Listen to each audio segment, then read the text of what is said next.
you have to do stuff even when you don't feel like it. My favorite Bible verse is Colossians 3:23. Whatever you do for the works of God. I never thought I'd hear a Mr. Beast quote. Daniel, is that where you get them all? What's up, guys? Welcome back to the Startup Storybook podcast. I'm Daniel Pierce. Here's my friends Turner Ray and Wes Orr, and we have Elianna Kincheloe on the podcast today. We literally filmed the one yesterday with Courtney String, and the next day, today, we have another one. So we've been going rapid fire, and she has a business called XoXo Elle Boutique.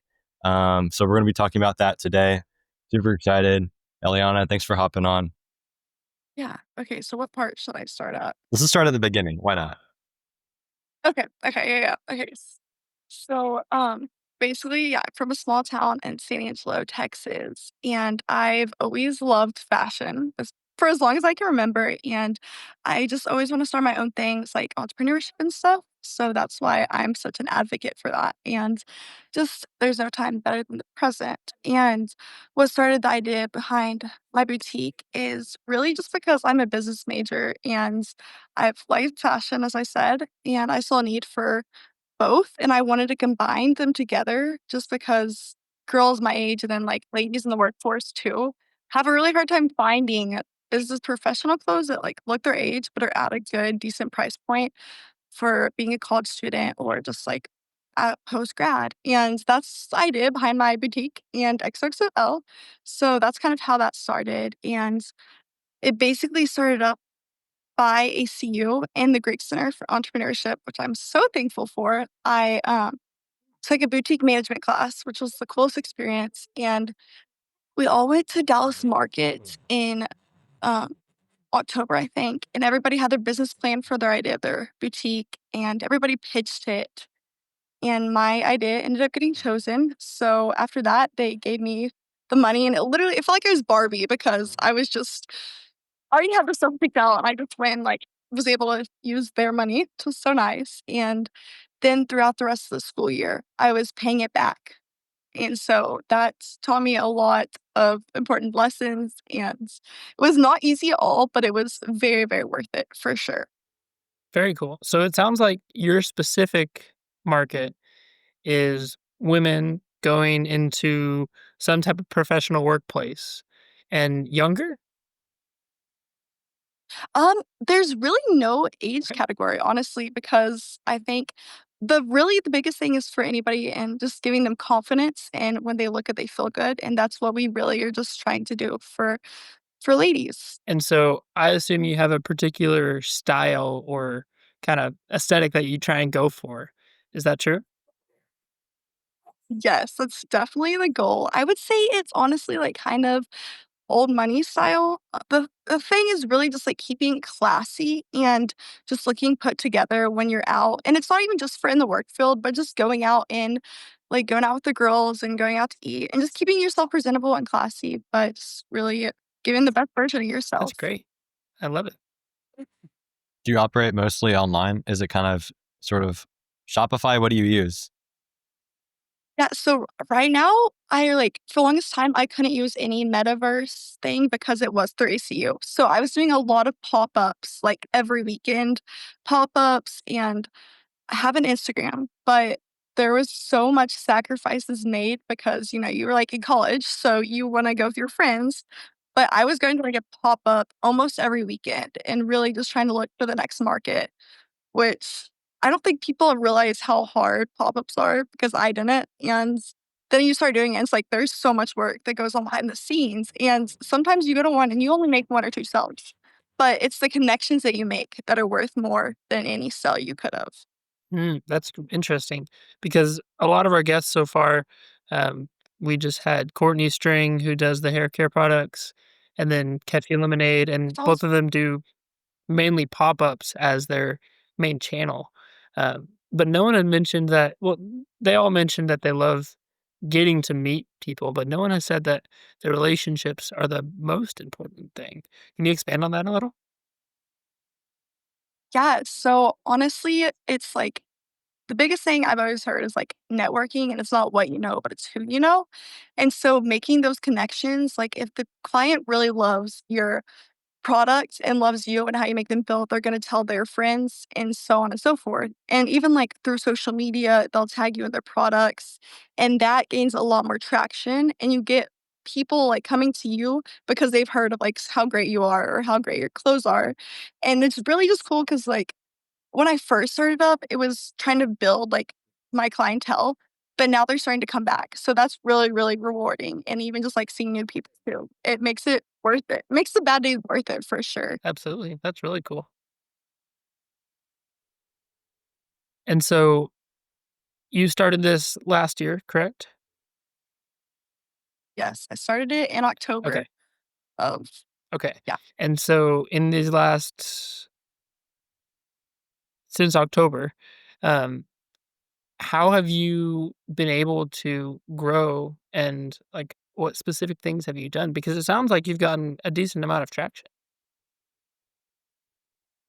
Yeah, so I've grown in I would say multiple different ways just because I didn't realize everything that goes into running your own business, like financial part and then marketing management, literally all that and like photos. There's so many things that goes into it. And that helped me grow a lot, is getting better at understanding that, and then you're also your own boss, so nobody's gonna motivate you to go make a sale or go do a pop-up. Nobody's gonna do that except you, so that's been, like, one of the biggest lessons I've learned, like, you have to be disciplined because if you don't, like, you're not gonna succeed, like, because it all goes back to, like, being your own boss, and that's taught me a lot too, and literally, yeah, just, like, so many different things, but I highly recommend it. If you're thinking about starting a boutique, I would say go for it because there's no better time than the present, and you need to seize the moment because 'cause we're only young, like, once. hmm Yeah. So, uh, aside from the pop up part, what would you say is the hardest part, the easiest part, and the most fun part of starting your business?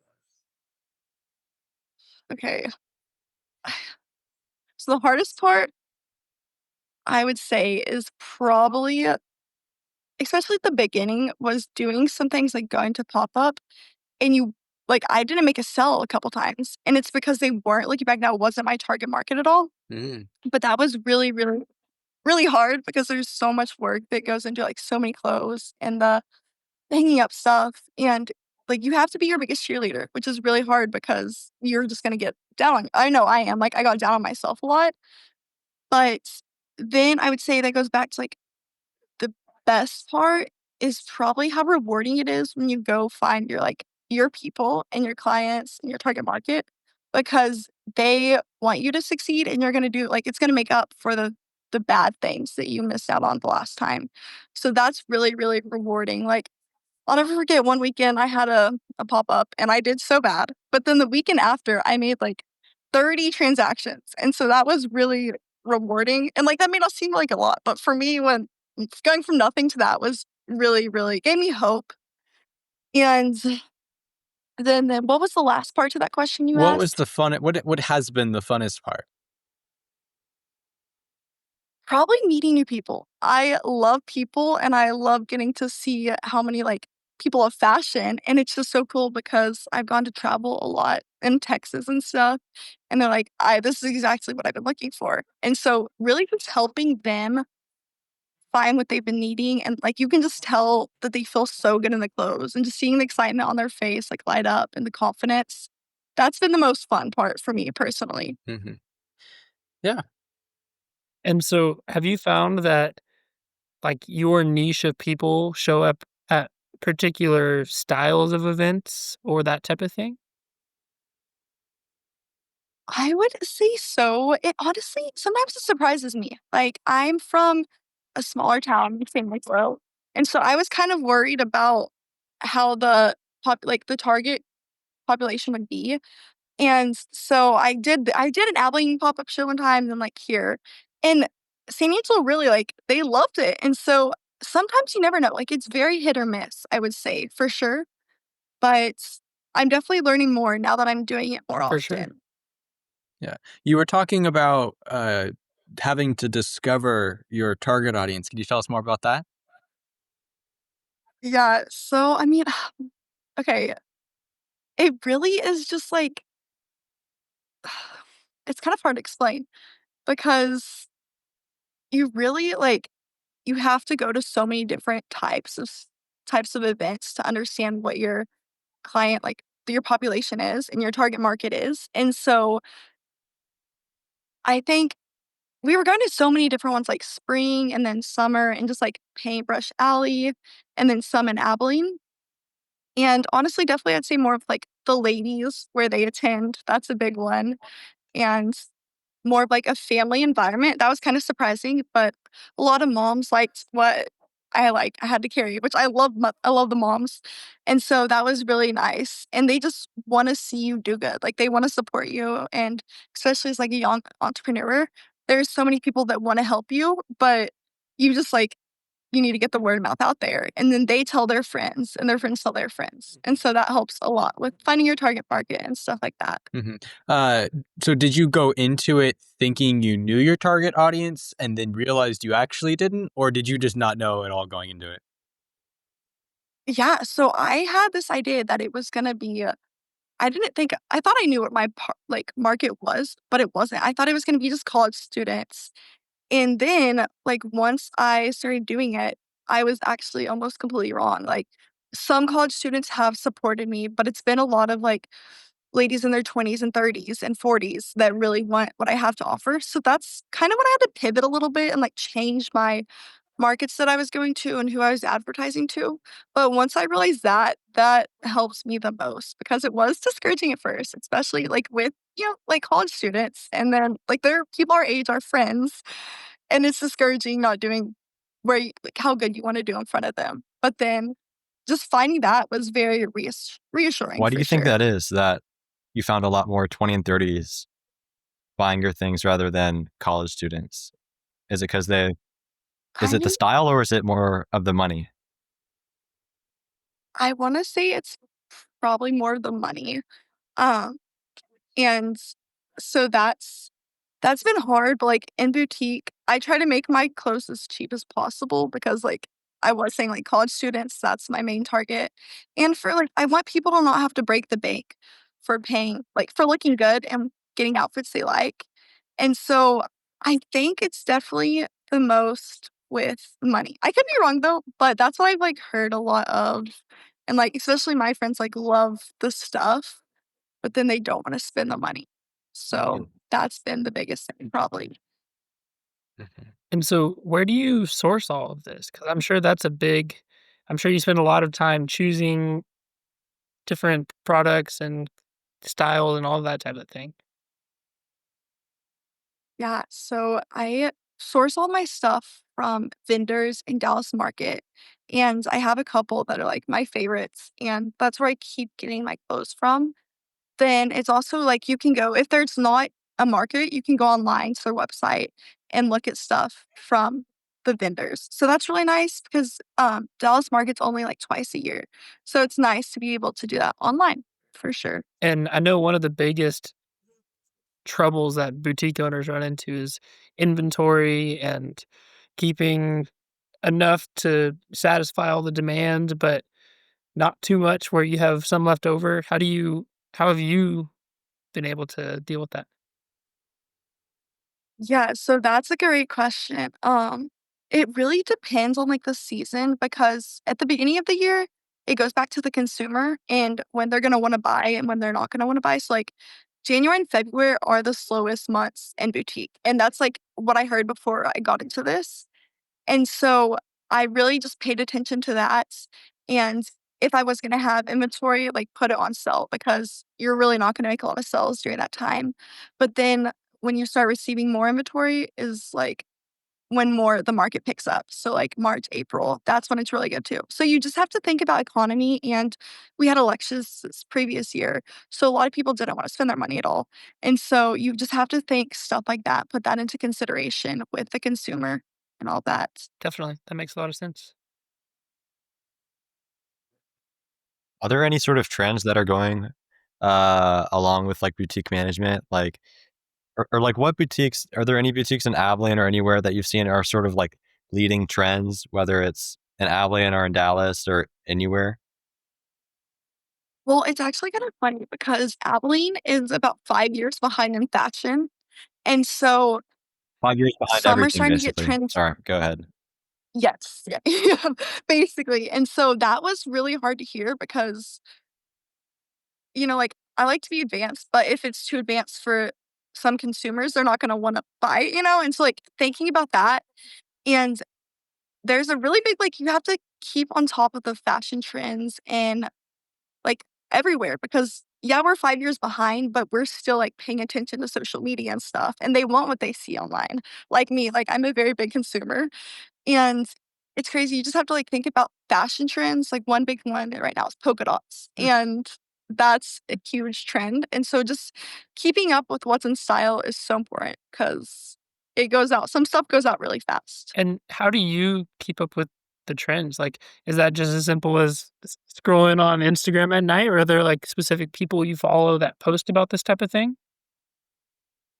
Yeah, so I wish it was very simple, but I like to stay very educated on this and really just I have some influencers that I really like and just like Vogue and fashion. I don't remember the name of it, but fashion trends, like you have to keep educating yourself because you know somebody else is, and then it puts you at a disadvantage. So you just have to like keep educating yourself on new things, even if it's not trends, but just how you present yourself, like all of that goes back to staying in a trend. Definitely. And so, I guess management wise, because this is all kind of product facing and customer facing, behind the scenes, the finances, the operations, all that type of thing. What's been the hardest thing, or maybe something that college hasn't really prepared you for? I would say college ACU has done a great job preparing me for it, but some of it has been really difficult because you learn, but you don't actually put it into action. And so this has really helped me do that and give me hands-on experience. But for me personally, it would be the finance part because I mean, even in accounting, like that was not my strong suit at all. And so that's been really hard, but you just have to like keep learning and you always have to know your numbers because that is if you don't know your numbers, you're not going to make any money.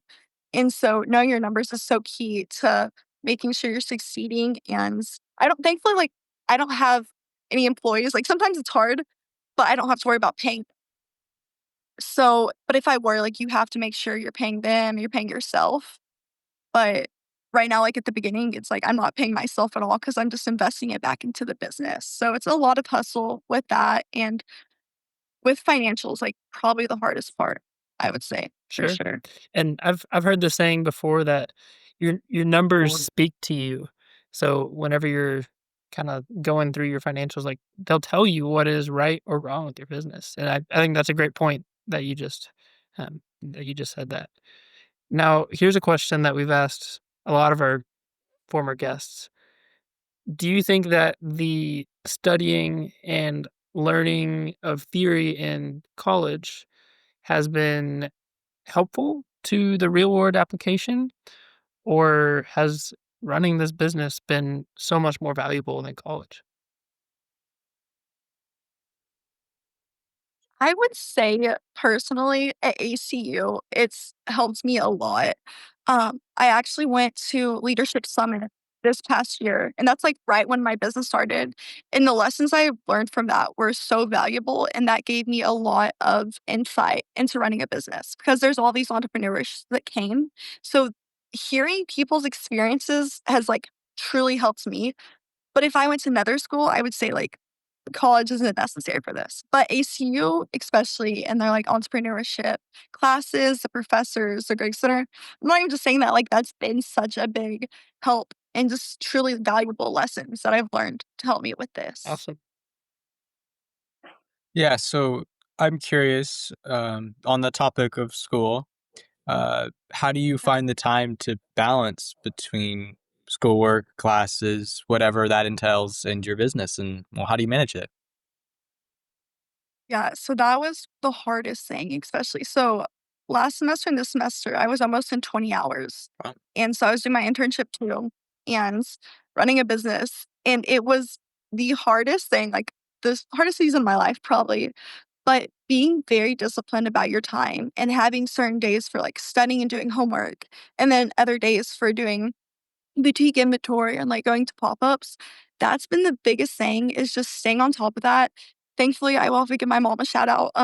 She's helped me with this, and if I'm not able to do a pop-up, like she's been able to do that. So even if you can't have an employee, I would say like have a friend or family member that can be there for you and really help you, because like it's hard to do it on your own. And so if you have even like somebody to lean on, that helps a tremendous amount for sure.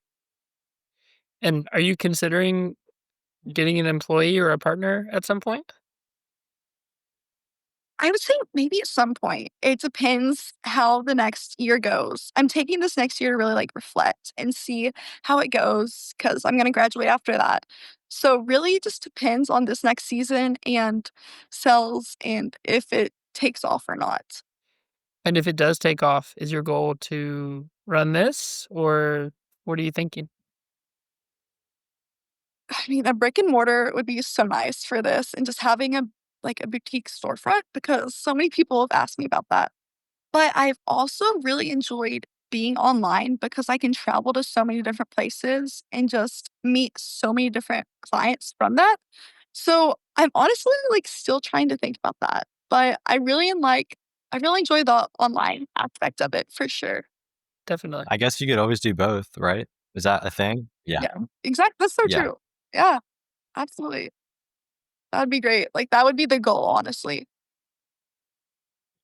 And I'm curious because you've done some really cool things in Abilene. I know you were doing an internship at the community foundation, right?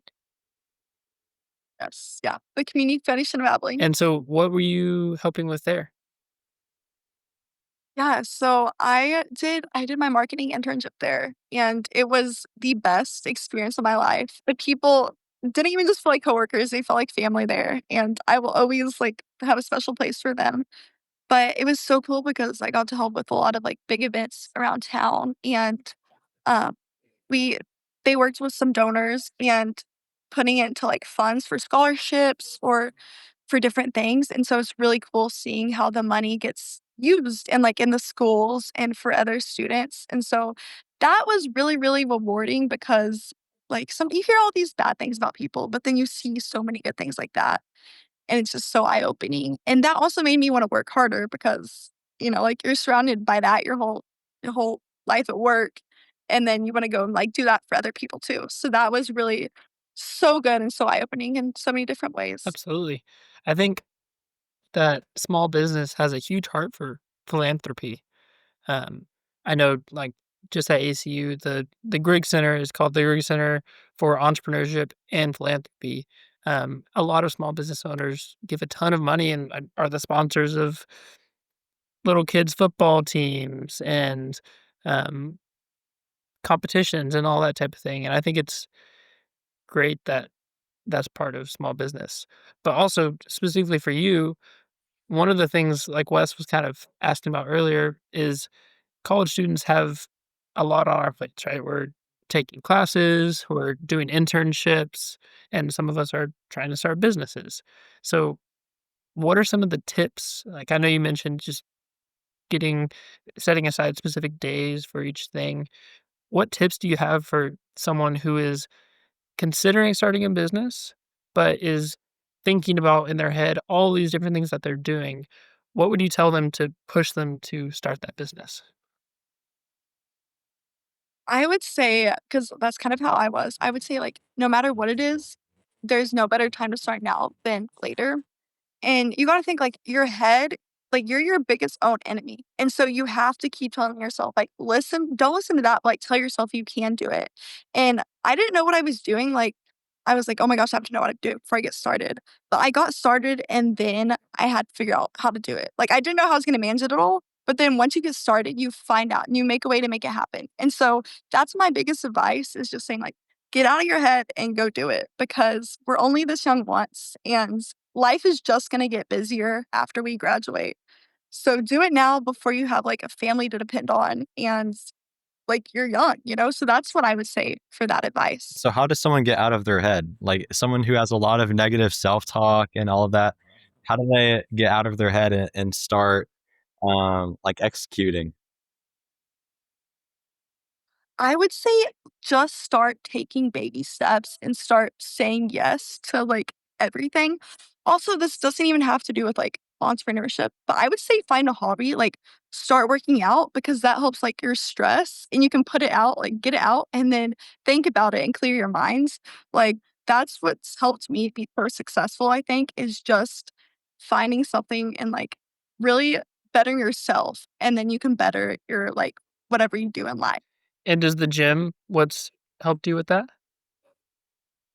Yes, it is. That's where I clear my mind out, and it's like it's therapy kind of, and that helps me perform my best in every other aspect of life too. Sure, that makes a lot of sense. Okay. That's a good point. How like being disciplined in one area of your life translates to other areas in your life as well. Um, how do you stay Exactly. disciplined and motivated? Because you've said the disciplined word. You've said that we've mentioned that a number of times. How do you stay disciplined?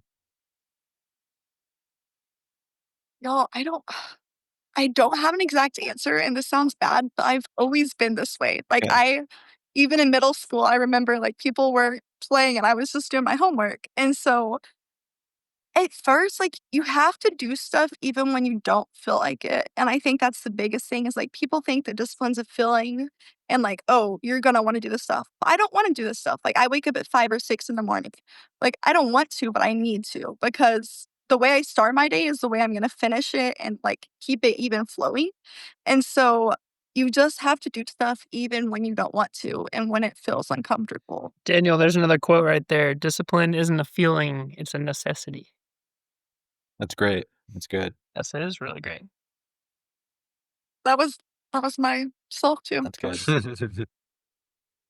Awesome. Well, Turner, you sent me something, man. What did you send me? Oh, last night or earlier today? Yeah, no. Discipline is the tax you pay for success later. Yes. That's right on the topic. Well, Yeah, I mean, yeah.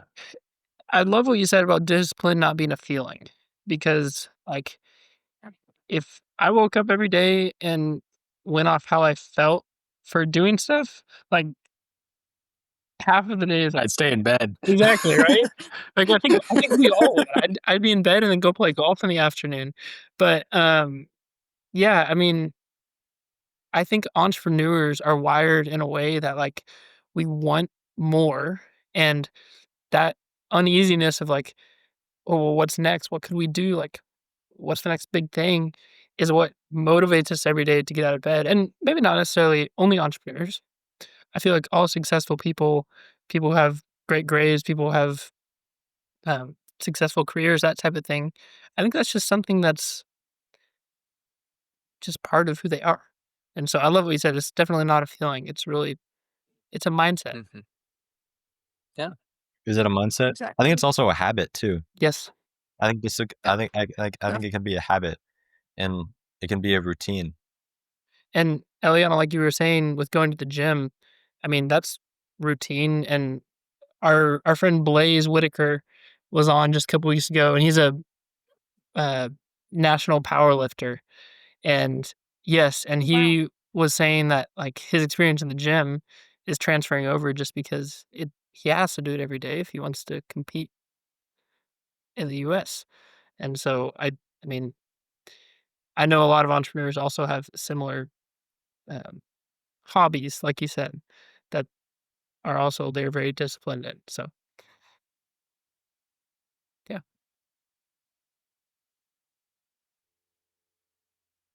Now, as you're gonna be graduating this next year, do you still want to try and find a job after school? Or is like if your boutique is large enough, would you do that full time?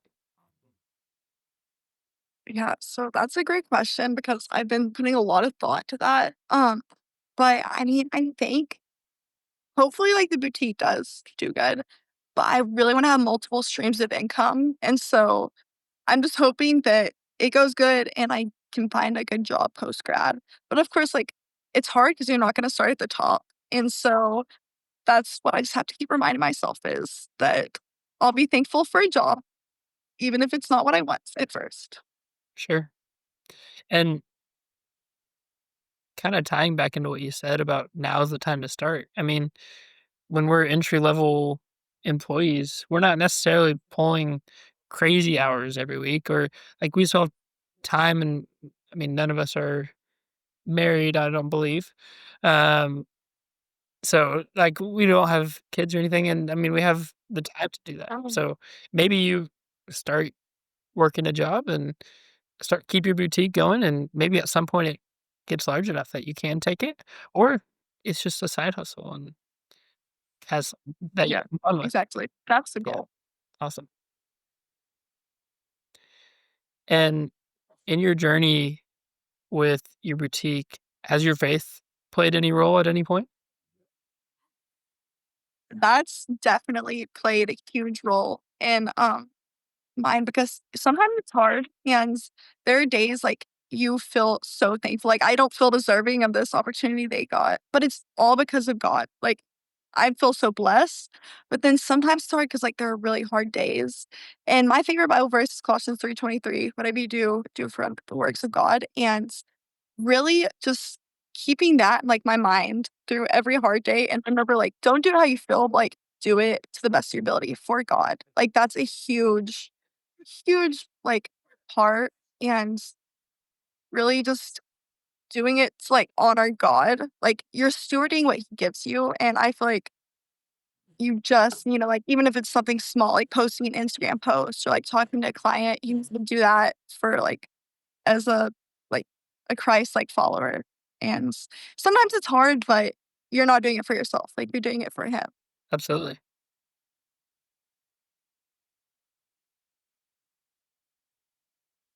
What advice, Eliana, would you have for like entrepreneurs who are anywhere from like 13 to 18, 18 to 22, young people who would like want to start their business or want to start some sort of venture, but they're like afraid or they think people are going to think that they're stupid or they've got a lot of negative self-talk. Should they, I mean, what would you recommend?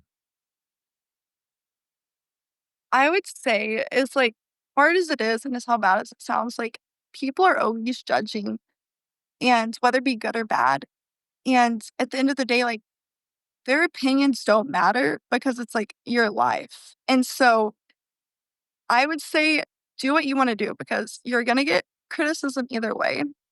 And even if it's hard, like, you think about all the successful entrepreneurs, and at first people were laughing at them and, like, saying they would never make it, and then now they're, like, have billions and they've highly, like, developed their companies, but they didn't start at the top. Like, they got through, like, so much hate, and so you just have to remember that, like, it's hard at the beginning, but it's gonna be worth it in the long run. And so I would say just, like, believe in yourself because at the end of the day, nobody else is going to, and you just have to have grit and determination because you have to go through the bad to get to the good. Mm.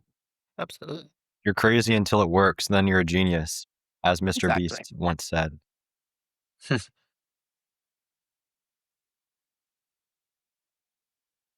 I never thought I'd hear a Mr. Beast quote. Yeah, I know, that's the first one. Daniel, is that where you get them all?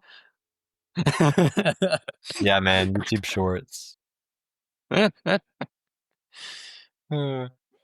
Well, sweet. awesome. Daniel, Wes, do y'all have any other thoughts?